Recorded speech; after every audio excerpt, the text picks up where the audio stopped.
आई साहेबांना डोळे लागले राजे शिवाजी पोटात होते आई साहेबांना डोळे लागले राजे शिवाजी पोटात होते आई साहेबांना महिलांनी विचारले डोळे लागले तुम्हाला लाजले आई साहेब गालावर आई साहेबांचा खट्टा पडला आणि सगळ्या बाया म्हणल्या डोळे लागले तुम्हाला राजे शहाजी समोरून आले डोळे लागले तुम्हाला ऐकले आम्ही आई साहेबांनी सांगितलं मला लागलेले डोहाळे ऐकायला सुद्धा तुम्हाला कोणाची तरी तुम्हाला तुमचं मन खंबीर करावं लागेल उतरा घोड्याच्या खाली सोडा लगाम आई साहेबांनी घोड्याला टाप मारली घोड्यावर बसल्या कमरेची तलवार उपसली आणि राजे शहाजींना सांगितलं ऐका माझे डोहाळे हुकुमशाही संपणार जुलूमशाही संपणार राजे छत्रपती जन्माला येणार राजे छत्रपती जन्माला येणार जहाँ दान पर सोने चिड़िया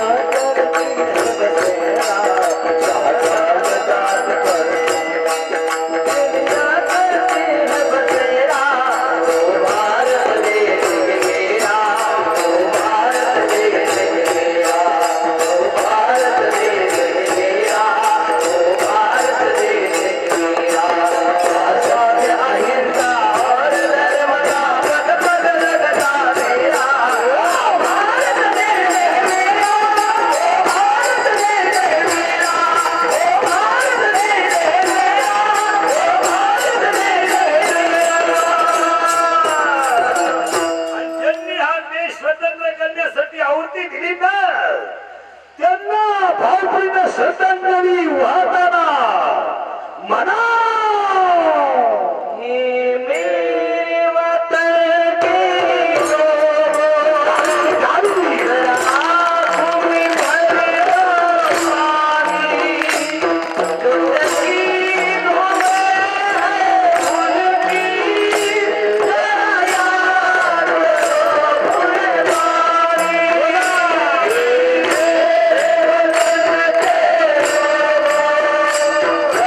Ah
विठाला विठाला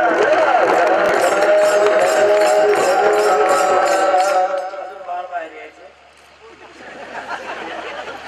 6व्या महिन्याने एवढा टाइम लागत होता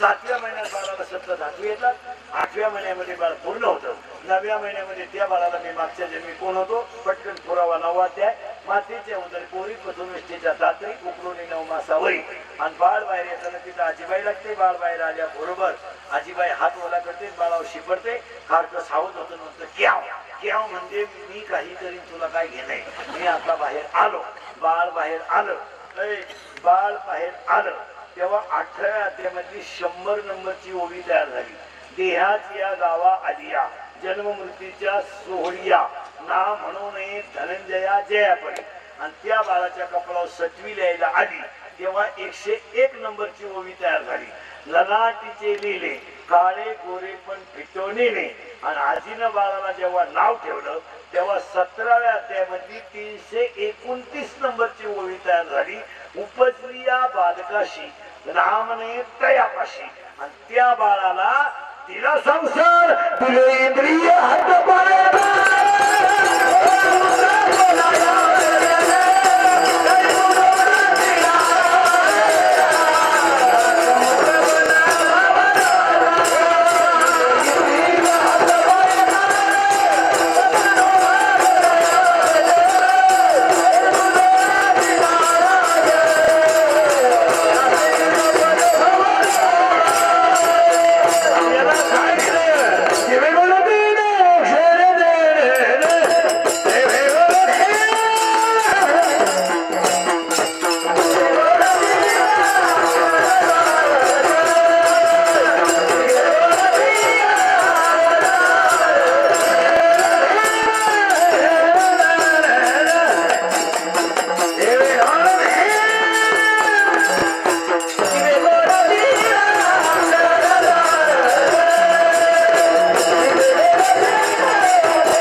सौरभ तुझं रे नाव काय तुझं हा बाळ बाहेर आलं आजीनं मांडीवर घेतलं त्याला योगेश हे नाव ठेवलं आणि त्याला संसार दिला कोणता मांडीवर बसून 5 मांडी बसून खाली 5 5 5 10 आणि मन 11 वरच्यांचं नाव आहे ज्ञानेंद्रिय खालच्यांचं नाव आहे कर्मेंद्रिय याला गंध आवडतो याला शब्द आवडतो याला स्पर्श आवडतो याला रूप आवडत रूपाच्या बाबतीत लई डेंजर कापड दुकाना पुढे बाई पाहिजे तरी प्लास्टिकची काय आता इथून वर आहेत 5 आणि इथून खाली आहेत 5 5 आणि 5 10 आणि या 10 जणांना मन 11 या 11 जणांना 11 शत्रू आहेत 11 शत्रू आहेत बाहेरचे 5 आणि आतले 6 बाहेरचे 5 कोणते शब्द रूप रस गंध स्पर्श आतले 6 काम क्रोध लोभ मद मत्सर अहंकार 6 5 11 11 गुणे 22 ज्यानं 22 ताब्यात घेतले तो शोर बांध पुरितो तो शूर नाही लोकांचे पैसे पुरितो तो शूर नाही मग शूर कोण जिंकावा संसार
11 तुझ्या मागचा खो खो मध्ये किती रे 8 दाखले पुढे क्रिकेट मध्ये 11 खो खो 9 कबड्डी 7 बरोबर आहे कोणताही खेळ खेळायला कमीत कमी किती गडी पाहिजे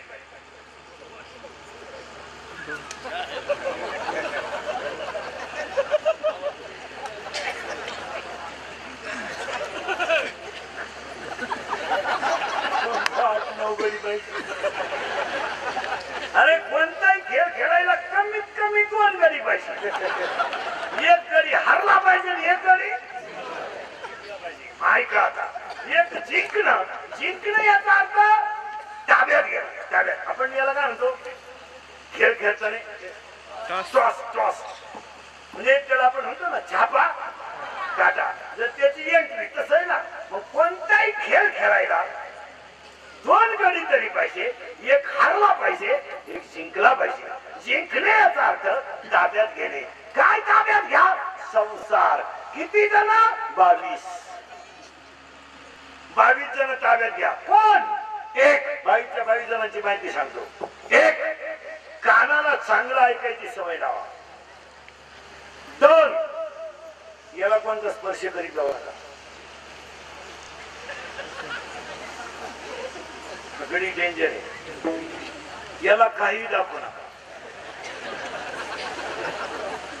हा डेंजर गडी हे इतकं खतरनाक आहे महाराज हे जर एका जाग्यावर उभं राहिलं हे 1 ते 1.5 किलोमीटर जाऊ द्या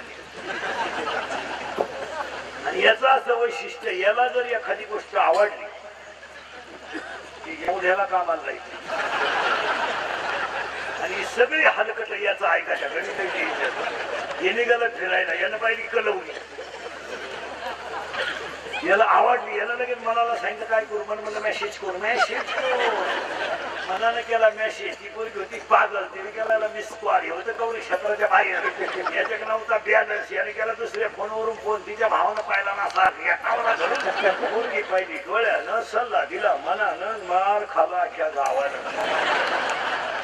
याला रूप दाखवू आपण कुणाच गिन हरी कुण्या गाव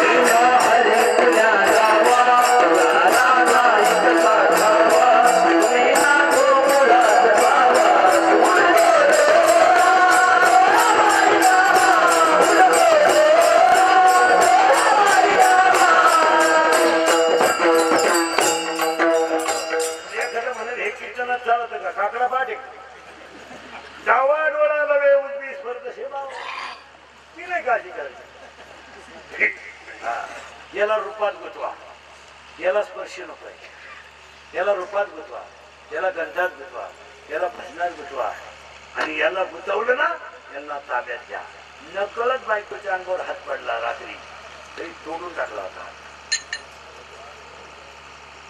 पक्षी मांडीवर बसला त्या पक्षीच्या वजना इतकं मांस मांडीचं काढून दिला वडा मागितला पण डोळा दिला स्वतःच पोरग आईनं मांडे गाणं गाऊन काढलं याला ताब्यात घ्या लहरी राजा प्रजा अंदरी लहरी राजा प्रजा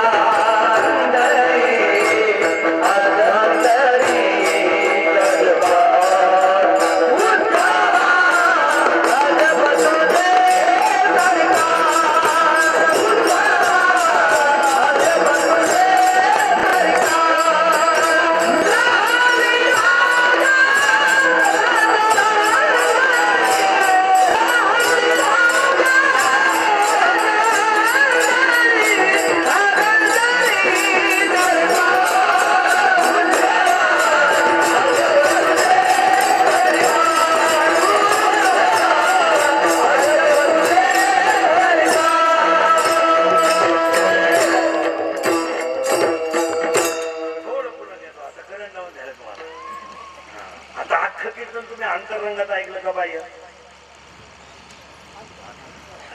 आता अंतरंगातच ऐकायचं. हा संसार नाही, हे मग देऊन ठेवलं तिला.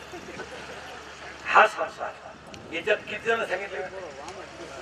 22. याला आकडा, याला आकडा. शब्द जपून वापरीचा, शक्यतो वापरूच नका. नीट बोलत जावं आणि हातानं चव जाईल असं बोलू नका. कॉलेज सुटलं, कॉलेज सुटलं, 5-6 शेंबड्या पोरी चालल्या होत्या. इतक्या पटी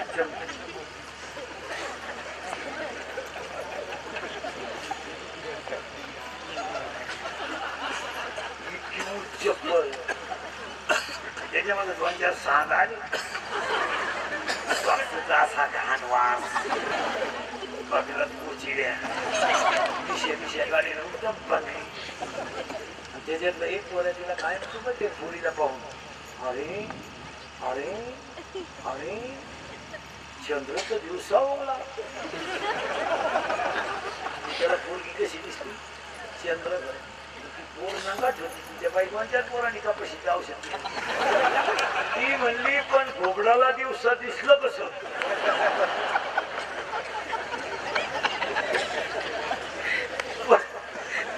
पुरावा 16 अध्याय. पापिया फुटली डोळे. शब्द, रूप, रस, गंध या गोष्टी जपून वापरावा. शब्द काम, काम, काम, क्रोध, राग येऊन येऊ नका जाऊ. जरा आकडा. आणि हा संसार आहे. इंद्रिकचे कीर्तन आहे मला. हे काल सत्य, आज सत्य. आपल्या तोंडातलं वाक्य जे बाहेर पडलं ते भेट. मी 10 वर्षापूर्वी बोलत होतो ते आज खरंय, आज बोलतो ते काही खरंय. मी 10 वर्षापूर्वी म्हणत होतो मजूर गाडी होईल आला. मी 10 वर्षापूर्वी म्हणत होतो शेताच्या कडाला मजुराच्या गाड्या लावायला जागा ठेवा लागेल. मी 10 वर्षापूर्वी म्हणत होतो मजूर बागायतदाराला याजाने पैसे देईल. 10 वर्षापूर्वी म्हणत होतो मजूर बागायतदाराची खरेदी घेतली. मी 10 वर्षापूर्वी म्हणत होतो पोऱ्या बापाच्या अगोदर जाईल. मी 10 वर्षापूर्वी म्हणत होतो पोरगी बापाला लग्नाचा लई लोट ठेवणार नाही. निम्मे बाप मोकळे गेले कोणी. आम्ही एका वर्गात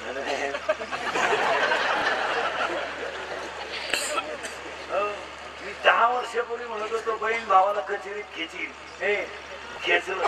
आणि मी 10 वर्षापूर्वी म्हणत होतो रक्ताचे नाते संपतील, नोकरी करता नोकरी मिळणार नाही. कोणतं खोटं ठरलं बोला नाही. आणि आता 5 गोष्टी सांगून होतो यातल्या 2-3 वर्षात घडणार आहे. नाही घडलं तर मला दिसत तिथं आणा. एक, घरांमध्ये 2-3 वर्षात माणसं राहणार नाही. का? प्रत्येकाला एक मुलगा आहे तो बाहेर आहे, एक मुलगी ती नवऱ्याच्या घरी, घरात माणसं पुढे. 10:30 वाजता अख्ख्या गावाला कुलूप आहे. माणसं शेतात. भिकारी येईल दुपारी गावात. 10 वर्षापूर्वी न्हाव्याच्या वाटेवर माणसं 15 बसेला असायची, सुताराच्या मेटावर 15-20 माणसं बसेला असायची. आणि प्रत्येक दारापुढं म्हातारं माणूस असायचं. त्याच्या घरच्या गाईला पाणी पाजायचं आणि आलेल्या पाहुण्याला चहा पाणी करायचं. लग्न पत्रिका वाटणारी माणसं उन्हात येत होती. आज गावांमध्ये माणसं राहिली. म्हातारा आजारी पडला तर म्हातारी दवाखान्यात नेते. म्हातारी आजारी पडली तर म्हातारा बादलीनं पाणी वाहतो. म्हातारी लोकांना विचारते रविवार तरी फक्त त्याने मला डोळे भरून पाहा, एवढी माझी अपेक्षा आहे. मी नातवाचा मुका घेतला ना, तोच माझा दसरा आणि तोच माझी दिवाळी. 50% आज्यांना नातू घेण्याचा अधिकार नाही. कीर्तनात बसलेल्या 50% महिला नातवाला हात लावू शकत नाही. आणि हा प्रसंग अडाण्यांच्याच घरात आलाय असं नाही. सुशिक्षितांच्या पण सगळा सून नावाचा एक असा भयानक प्राणी तयार झालाय. तो कोणाला जमूनच येत. आणि गडी इतके नालायक झाले. तिला विचारले, काही लोक बायकोला विचारून शब्द घालतात याच्यावर कसा दिसतो. ती म्हणजे तुमचं माझ्यावर खरंच प्रेम आहे का? कसे जा हे तेव्हापासून ती शर्त निघाली. तिचा अर्थ आहे नाही. काय माणसं परमिष्ट झाली. माणसं घरात माणसं राहणार नाही. 1, 2 लग्न न झालेली पोरं तुम्हाला बायको करता बायको मिळणार नाही. तुम्ही तो नाच सोडूनच द्या. तुम्ही असं मोबाईलच्या स्क्रीनला पण तरी फोटो ठेवत महाराज 100 पोरं एकत्र गेले तर 30 पोरं 35च्या पुढचे गावात 35च्या पुढचे 30 पोरं आहेत 100तले आणि 10-40च्या पुढे त्यांची रेंजच गेली. व्हायरस आला काय बायको आता जे लटाकले ते बायको कशी मिळत तुम्हाला? कोण बायको दिली? स्वराला थोबाडं सडलेला आलाय तुमचे गोळे खाऊन आणि 8ला बँडवाने पुढे नाच होता तुम्ही आणि 20ला तुमचे क्वाटरी पिऊन बरोबर आले. तुझ्या बापानं पाहिलं का पोरगी आणि आता पोरीच्या बापाला काय गरज आहे? काय गरज कोणती तुम्हाला पोरगी? पोरीच्या बापा पुढे 3 प्रश्न आहेत सध्या. शेती आहे तर नोकरी नाही, नोकरी आहे तर शेती नाही, दोन्ही आहे तर काढतो सुईचं नाही. पोरीच्या बापाचा मुलगी मला आहे. माणसाच्या मुली पुढे विचार पडलाय पोराच्या बापा पुढं, मुलीच्या बापा पुढं. पोरगाला थोडाफार पोटा पाण्याचा प्रश्न नाही, मग त्याला सर्व्हिस आहे तर जमीन नाही, जमीन आहे तर सर्व्हिस नाही, दोन्ही आहे तर काढतो सुईचं नाही. आणि पोराच्या बापा पुढे एकच प्रश्न आहे, कोणची का मिळाला? एवढा ओळू पिवळा भाऊ द्या पहिले 2 पोरं आहे का मांडीव घेऊ आता काय करता का?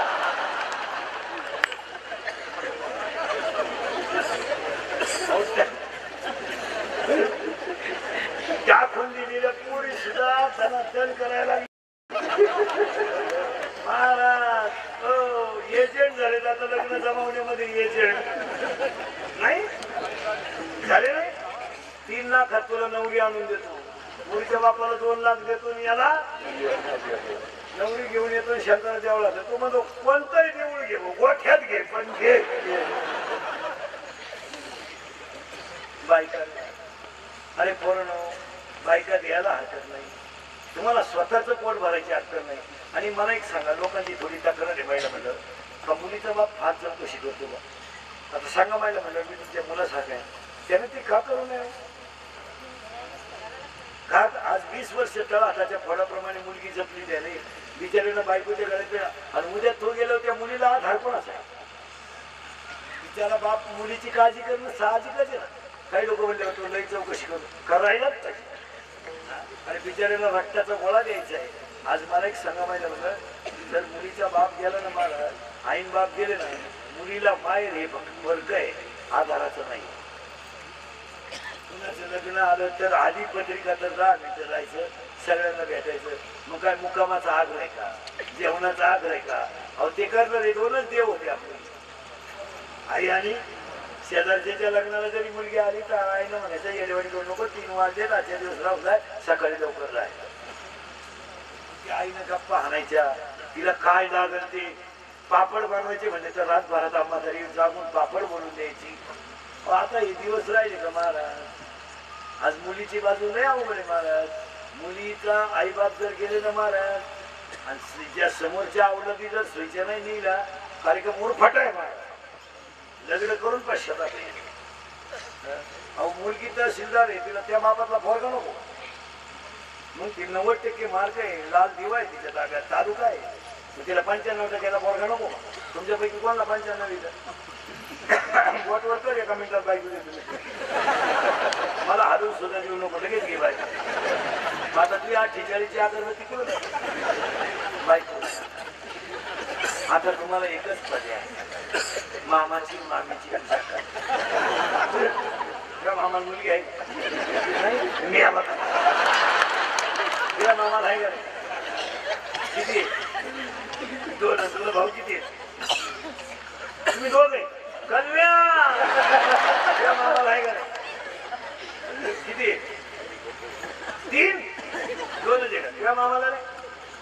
मुलगी आहे का नाही? आला आमच्या टोळीत तुझ्या मामाला का मामाचंच लगीन झालं नाही? मामाचं लगीन नाही झालं,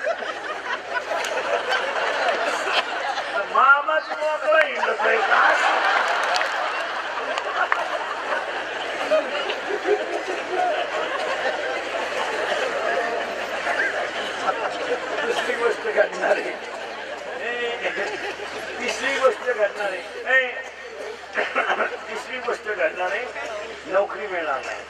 चौथी गोष्ट घडणार आहे, दहावे बिवे लोक आता इथून पुढे घालणार नाही.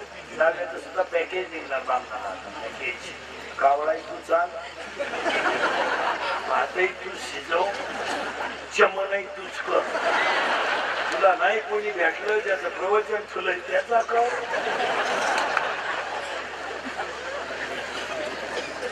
पाचवी गोष्ट घडणार आहे, सगळ्या परिसरातल्या शेतकऱ्यांना सांगतो, मी तुमच्या मुलासारखा मी मरण ना महाराज, मी मरणार नाही. पण तुम्हाला आपली आठवणी, तुम्हाला 2 तासात या फिरताना काय झालं वाटतं, विरोध वाटला.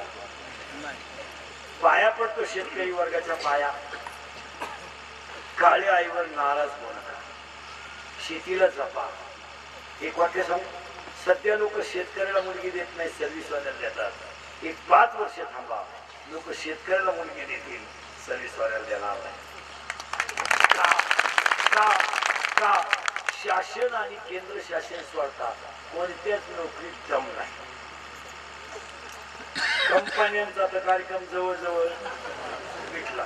सहकार क्षेत्रात तर काही त्याच्यात आता राहिलंच नाही. पक्ष पडला का तानातानी सुरू झाली नाही. मोरणो, फक्त शेतकरी वर्गाला मी पाया पडून सांगतो, शेतकरी राजा होणार आहे. शेतीला सोनेरी दिवस येणार आहे. शेती कालही सोनं देत होती, आजही सोनं देते आणि उद्याही सोनं देते. शेतीवर नाराज. आज जरी बोलणारी आली तरी शेती तोट्यात नाही. पण तुम्ही कामच करीत नाही. अरे चैत्र महिना लागलाय, तुम्ही अजून कपाशीच्या काड्या तरी काय करता वावरात? मग लाजा वाटत नाही का? शेतीचा नियम माहिती तुम्हाला काय? शेतकरी वर्ग फाल्गुन पौर्णिमा म्हणजे होळी, होळीला वावर नांगरावं असा नियम आहे. चैत्र महिन्यापर्यंत जी चंद्राची किरण आणि सूर्याची किरण पडतात ती जमिनीची ताकद वाढवत असतात. आता तुम्ही 5-5 वर्ष वावर नांगरती कशी शेती परवडत नाही. आणि शेती न परवडण्याची 6 कारण. 1, वारंवार त्याच जमिनीत तेच पीक. 2, 100% शेतकरी तणनाशक वापरतो, जमिनीतले क्षार गेले. 3, शेतकऱ्याच्या जमिनीला शेणखत हा विषयच राहिला नाही. 4, शेतकरी पाणी भरायला गेला तर वाफा फुटल्याशिवाय वळून पाहत नाही. 5, शेतकरी वायले निघल्यामुळे जमिनीची जमीन कमी झाली आणि एकाही शेतकऱ्याच्या बांधाला भरपूर झाडं न राहिल्यानं शेतीकाला कार्बन डायऑक्साईड ऑक्सिजन मिळत नाही. आणि 6वं कारण, शेतकऱ्याच्या घरात सगळ्यात बेताड पोरं जन्माला आली. आणि 7वं कारण, शेतकऱ्याच्या घरात आईची पोराची युती झाली आणि बाप अपक्षात गेला. शेमले अवकाधी कारभारी झाल्यामुळे घराचा वांग्या झाला. याचं तुमचं मत काय? आई अशी बापाला जमूनच देत नाही. ती पोरा त्याचा ऐकतो तो पहिल्यापासून टाकतो. मी म्हणून राहिले तुका नाही उलट पुढे